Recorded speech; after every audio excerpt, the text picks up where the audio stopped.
বাড়ি কুলসুম যে একটি হত্যা মামলা দায়ের করেছে। সত্যিকার অর্থে এই মামলার ডিজিস্ট আলামিন সে জীবিত আছে। আমরা তদন্ত করে দেখি কার প্ররোচনায় সে মামলা দায়ের করেছে।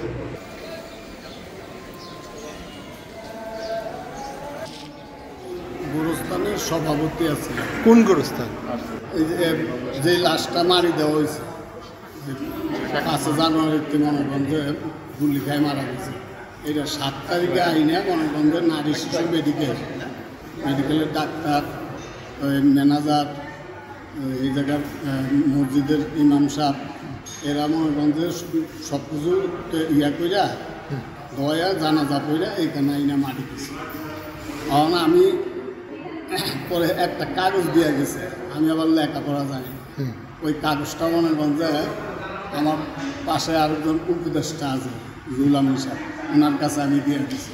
এই পর্যন্তকে জানি। পরে যে মামলা হয়েছে, আমার মামলার ভিতরে সাক্ষী বানাইছে, আমি এই যখন জানি। আপনি কি আলামিনকে চিনতেন? না না, আলামিন ওইখানে তো মনোগঞ্জে আপনার আপনি চিনতেন কি? না না না, এটা ওয়ারিস লাশ খাইছে এই জায়গায়, বুঝলেন? আপনি জানেন না যে কার লাশ দাফন করলো? আচ্ছা, আপনার সাক্ষী বানিয়ে রাখছে? হ্যাঁ, নাম জানি না, আমি একটা লাশ মারি দিছি। আপনি সাক্ষী হয়েছেন এটা কবে জানছেন? আমি এই যে এই মামলা হয়েছে মনোগঞ্জে, এই লোকজনে বলতে আছে, বুঝলেন? সেটা কবে? এই যে আজকে 4-5 দিন, বুঝলেন? 4-5 দিন ধরে জানেন যে আপনি সাক্ষী? আমার মনোগঞ্জে আমার আপনার নাম কি? মুখলেসুর রহমান। আপনি শ্রমিক লীগের কোন নেতা? ধরুন দেশে মনোগঞ্জে যেরকম যে ইয়া ছিল, আমি ওই হেগুলার বুঝছি, বিএমপির ভিডিও। আচ্ছা যাই, শ্রমিক লীগের একটা পোস্টে ছিলেন আপনি, কি পোস্টটা আমার বলছিল সহসভাপতি, শ্রমিক লীগের সহসভাপতি। এই মামলা করতে কে ই করছে, আপনি উৎসাহিত করছে কি? আমি একজনের কাছে কাগজ দিচ্ছি। সে তার নাম কি? রুহুল আমিন। কি করে? ও বিএমপি। জোরে। আমার ওয়াইফের সাথে আমার একটু ফ্যামিলিগত ঝামেলা হয়, আমি আর ওর সাথে কোনো যোগাযোগ করি না, আমার সাথে আর ওর কোনো যোগাযোগ হয় না।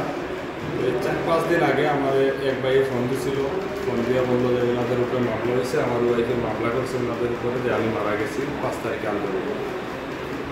তো ওনারা আমার মামলার কাগজ পাঠানোর পরে আমি মামলার কাগজ নিয়ে আমি থানায় গেছিলাম, দক্ষিণ সুরমা থানাতে। এর আগে আমি কিছুই জানতাম। এখানে যাওয়ার পর ওইখানে তারপর দক্ষিণ সুরমা থানায় জিডি করলো, জিডি করে তারপরে এখানে পাঠানো। কোন থানা? দক্ষিণ সুরমা থানা। এটা কোন জেলায়? সিলেটে। ওই থানায় জিডি করছে?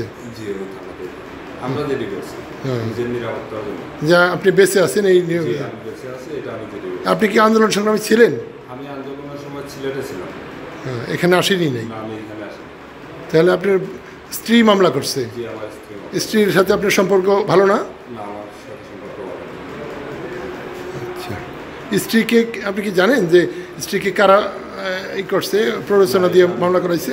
এটা আমি বলতে পারি না কারা প্ররোচনা দিয়েছে বা সে নিজে। আপনি তো আহত হন নাই? না, আমি আহত হইনি। এখানে ছিলেনই না, আর আহত হবেন কি? আপনার পুরো নামটা কি? আলামিন মিয়া। ঠিকানাটা বলেন। আমার পুরো নাম আলামিন মিয়া, স্থায়ী ঠিকানা লালমনিরহাট, গ্রাম বাগিচা, খাতাপাড়া, থানা লালমনিরহাট সদর। পেশায় কি করেন আপনি? আমি পেশায় মেকানিক্স, ট্রাক্টর মেকানিক্স। হ্যাঁ, ট্রাক্টর মেকানিক্স। এই যে কৃষি ট্রাক্টর, এটাই? কৃষি ট্রাক্টর।